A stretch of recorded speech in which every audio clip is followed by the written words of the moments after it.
Hello, my name is Paul-Beckett, and I wanted to talk today about quite a weird subject and one that kind of does blow minds, mine included, actually, if I really get into it, which is time. So we're told a lot in non-dual teachings that time doesn't exist, and honestly, you're like, how can it not exist? How can time not exist?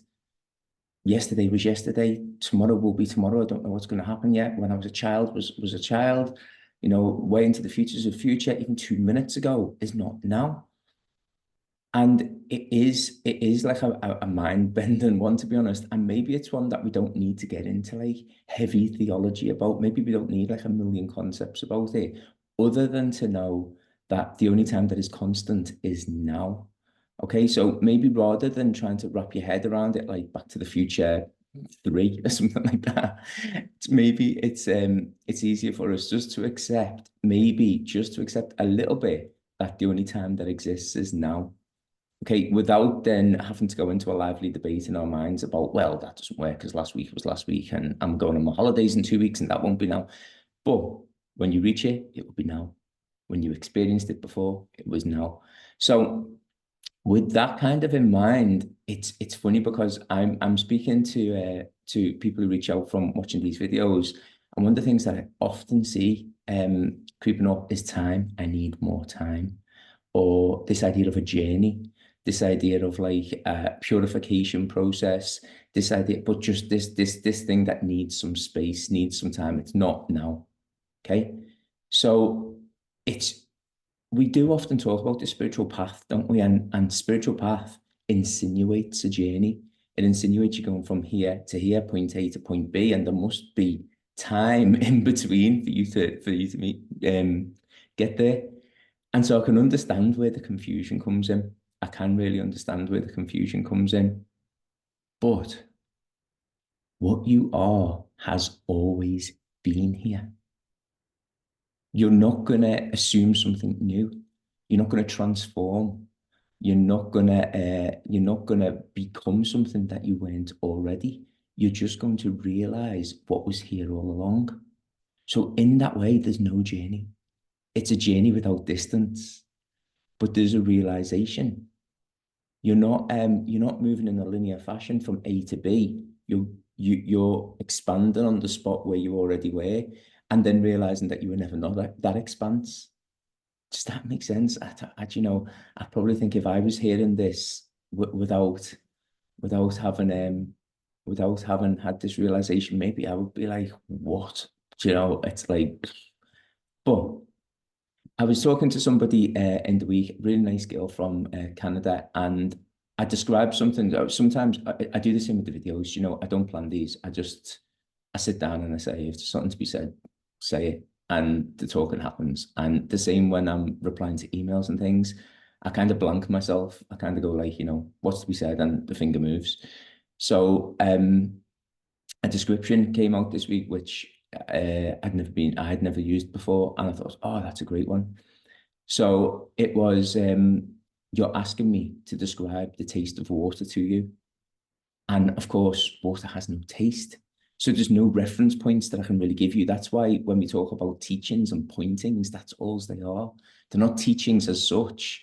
They're pointings. It's kind of a nudge in the right direction so you can experience it for yourself, rather than I give you this information that I have. Now all of a sudden you have the information, because concepts will never do it.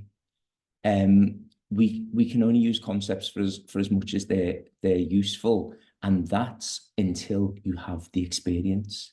Because once you've experienced your true nature, you have no questions anymore. There's no longer a need for concepts.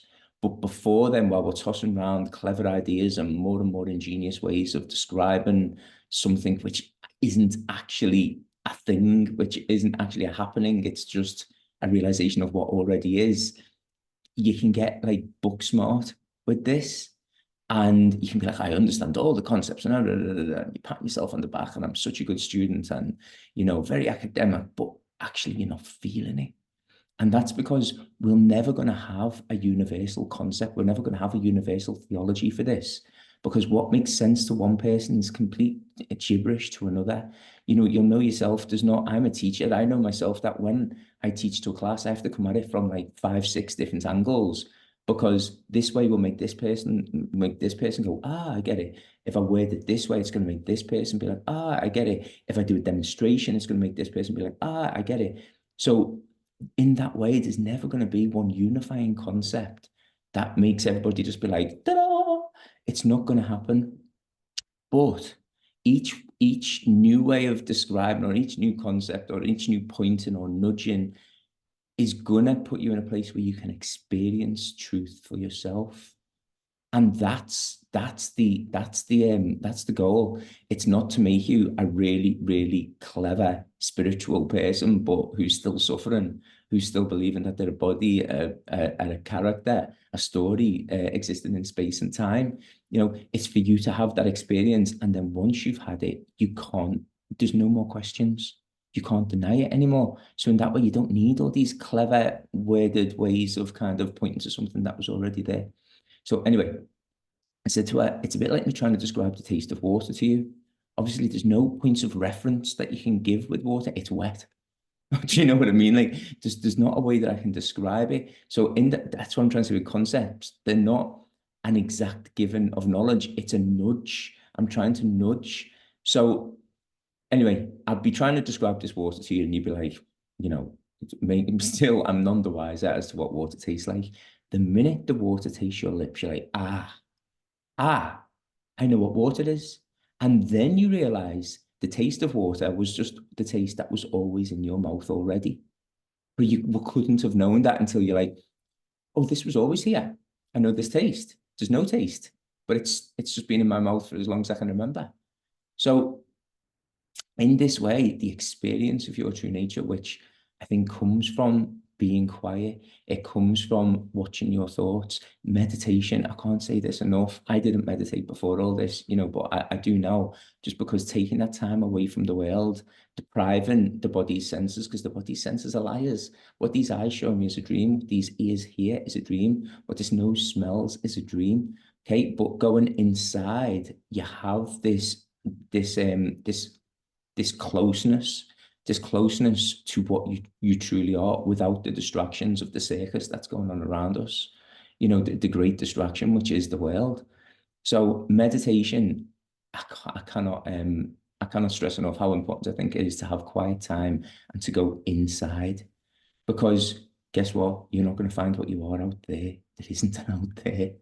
No, you're not going to bump into a stranger on the street who's going to like impart you with this wisdom that you're going to be like, oh, you're not going to, you know what I mean? You go inside for it. And when you go inside, you realize there's that thing. There's that thing that was never not here. And guess what? It's not a thing. It's not a me relating to something else. It's what I am. Oh my gosh, how did I not notice myself? How have I thought that I'm this play character that I've been acting out, when this has been here all along? It's the most familiar thing in the world to me. It's so familiar, I've become blind to it. So it's a funny one, because we can get as clever and as ingenious with our words as we can, but it's never going to do it for us. Like, you need an actual experience. You know, like we used to say in school, like you know, because I teach a practical subject, but you know, like 10 minutes of practical work is worth an hour of theory. Do you know what I mean? Because when you're actually doing the thing, when you're actually experiencing the experience, you get it.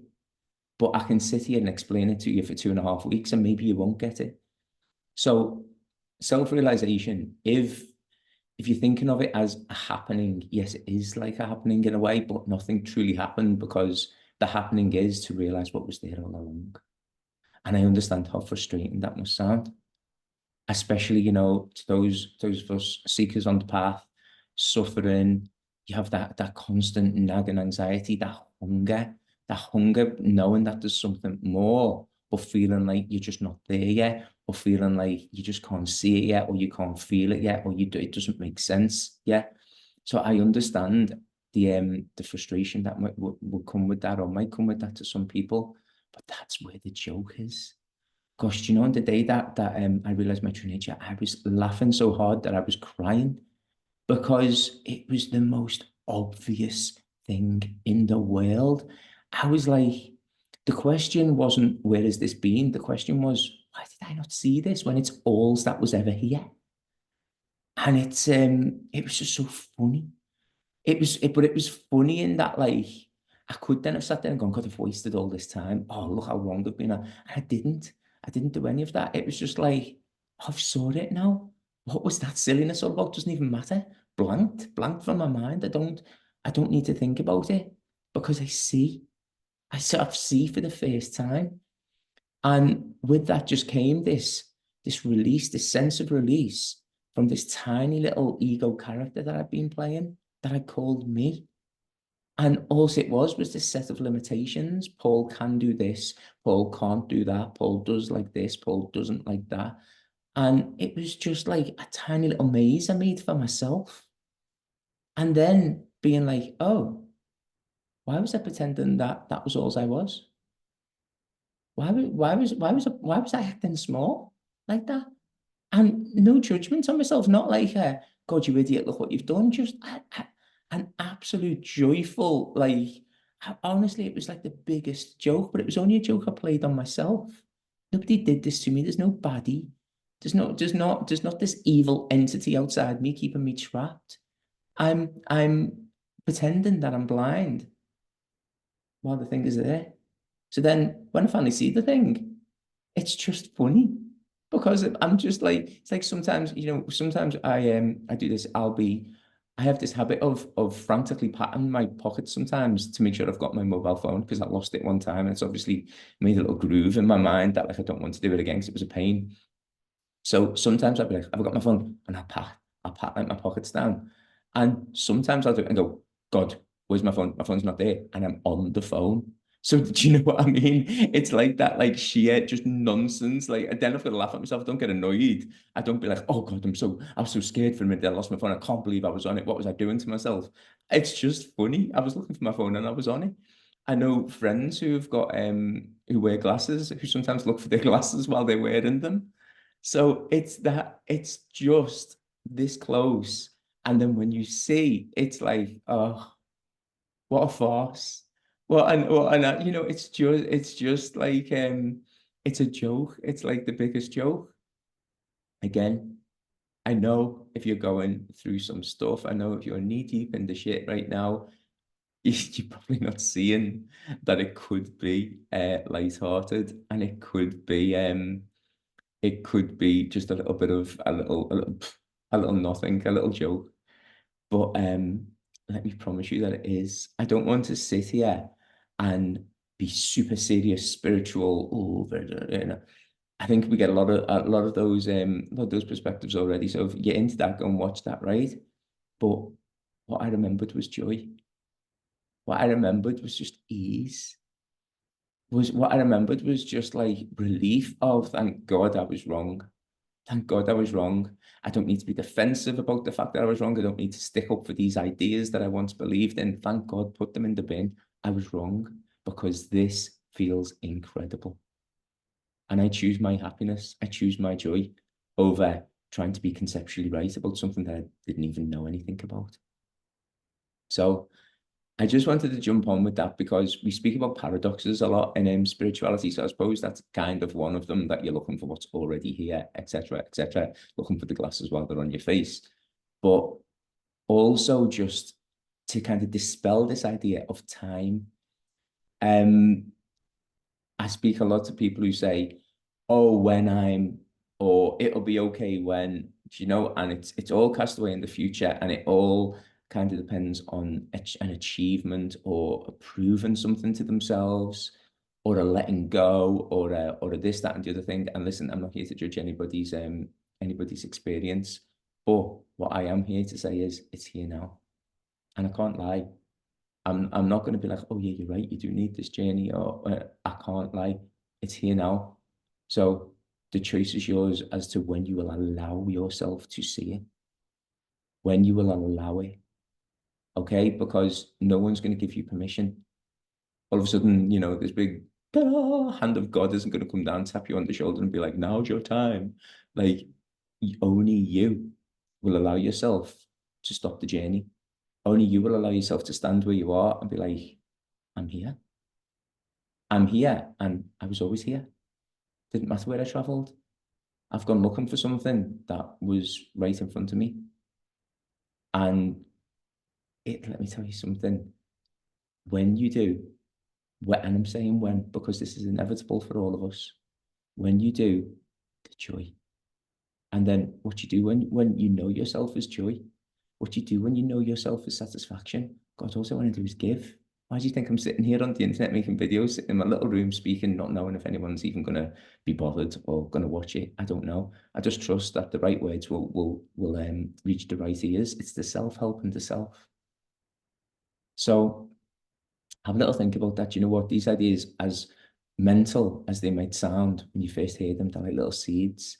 If you just keep an open enough mind, just even let the seed sit on the soil. You don't even have to bury it or water it. Just let it sit there and it will put its little roots in. Okay, but as soon as we're like this little know-it-all ego character, I know your mind's that big. As soon as you say, I know anything, all the channels are closed and your viewpoint is this big of the thing that you're saying you know. But if you're open-minded enough to be like, maybe I don't know anything. Maybe I don't know shit. You know what I mean? Maybe it's all different to what I thought it is. Show me.